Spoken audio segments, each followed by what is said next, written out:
It's been a long time since those Kiwanis festivals when at the age of 13 he took part in the boys open category. Can you imagine?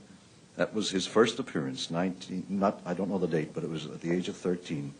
And then later on, I think he was a dancer and a chorus boy in the old Country Hoedown series. And I remember doing a summer series with him and another young man who had a singing duo they just formed out of the band shell at the X way back, I think it was the late 50s or something. But look what's happened since. Ladies and gentlemen, Gordon Lightfoot.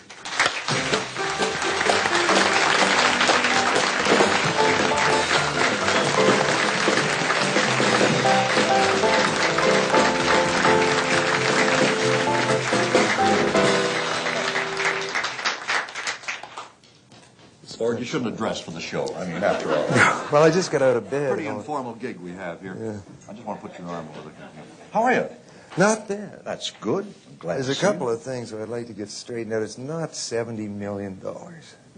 It's not $70 million. I read where... No, that's a gross. Isn't that a gross? That's not what you got. It's what the whole thing amounted to in the career that I you think had. they figured out what it generated, I think, was about $7 million. Now, what I see of that is a whole other story again. But it's not $70 million. There might have been an error in the figure. All right. There's an error. Well, give or take a couple of million. What the There's heck? an error in the paper. I mean, I haven't Who's going to argue? turned over no $70 million. How are you doing, Bruce? Yeah, wouldn't your tax man like to hear that figure? $70 million. Sure, he'd love to hear it. No, I don't. The concert Besides was... that, there's been a particular leaning lately upon my financial situation, you know, with my divorce and all. Oh. It's getting a little bit tedious. Mm-hmm. You still live here? Yes. Yeah. I think you kept your home in Toronto all along through your career. But how much time do you get to spend in it? Whenever I'm not traveling, I'm here. Yeah. And that's almost all the time, isn't it? Don't you do concerts all over the place? Well, we go out on the weekends. You know, like there's a lot of work done, but like we don't do anything. Say like through the summertime, and we take time off over the winter time, and we go out on the weekends. You know.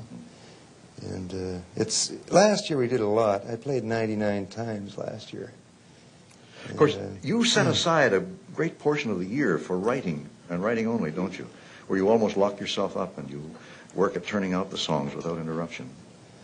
Well, when it's time to make an album, I have to sit down and get to work at it, you know, because there usually isn't a backlog. There was a backlog up until about 5 years ago, but that disappears after a while, so you got to produce the material on the spot. So if you want to make an album, if you don't want to make an album, you don't have to produce anything.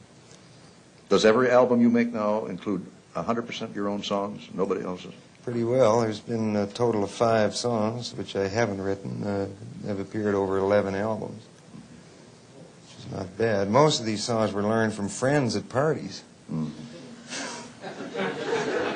The stuff you get in the mail is awful. I mean, geez, like you get about 50 tapes a year. You know, it's just more than that. Are you constantly bugged by people with songs? I have people. You must have a clearinghouse. I have people sending me songs, and they also include the name of their lawyer and everything in it. And they say, if you want to record this song, call my lawyer. He's at such and such address. Oh, everybody's incorporated these days. If you want to record this song, it's so wonderful, call my lawyer. Don't you dare do it. How do you remain so prolific? How does it keep coming year after year with no change? I find that the odd drink helps. Well, what was it Churchill said? Send me more like him. I think that was the remark or something like that.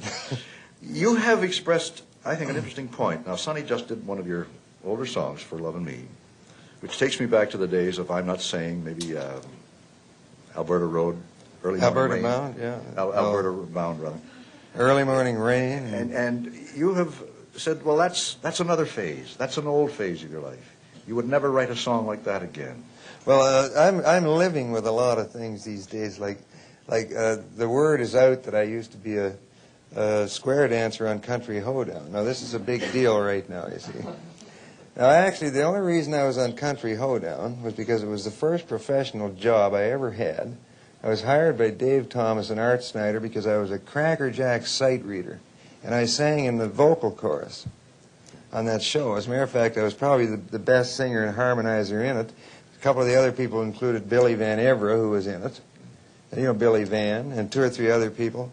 And I was in that show because I was a Cracker Jack choral singer. Which came from the... But every night they used to make us get out there and clog for a minute, you see? Johnny Davidson and the Singing Swinging H. And that was part of the trip. You get out there and you clog for a minute. So here I am, all of a sudden I'm a famous country dancer. Well, look what you got to fall back on, Ward. Sure, I can always In case go back things to let up a clogging, little bit, yeah. you never know. Yeah. You're a worrier. That's what they tell me. I guess read that must last be. weekend or a weekend or two ago. I can't remember what, but I would think you'd be a worrier. I think the responsibility of Yeah, it is having a bit- achieved so much and to have to live up to it and to keep the business part of it organized, to know where you're going, to keep out the things that can distract you. I don't know how you do it. Well, when you have the kind of pressure on you, like to produce and look after everything, it's I figure like worry about it now and then forget about it later.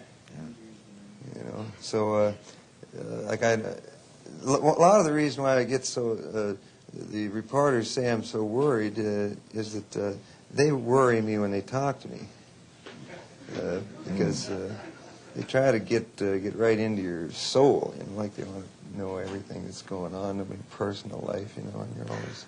You're surrounded by pretty good people, aren't you? Yeah. Take care of your extraneous My affairs. sister's the secretary, and that...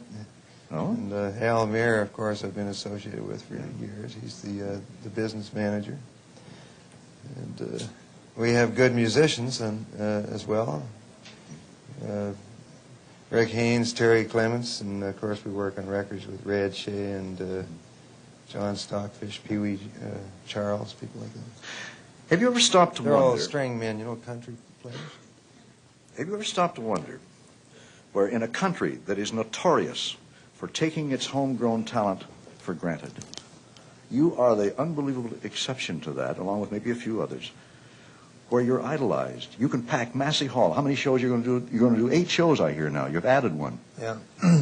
In a country where you're I'm also breaking a all the glutton for rules. punishment.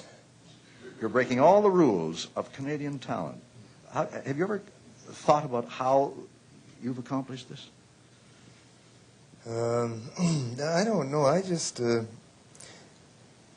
like it takes a lot of work. I try to explain it, but it goes back a long time. But I used to work for Scale, for about, and I did all that groundwork, like playing in all kinds of places. And I've been singing since I was 8 years old. So after all, it's like the Kiwanis stuff was when I was actually getting into training, vocal training at that time. Like it was a challenge for me, Yeah. But that was all gone. There was nothing shaking much there for about 7 or 8 years. I was interested in music through high school and that sort of thing, but I never really got into it till I was about 25. You probably never wrote a song in those days. You were just a performer, weren't you? On the contrary, I started writing at 17 and I didn't Is stop. that right? Yeah.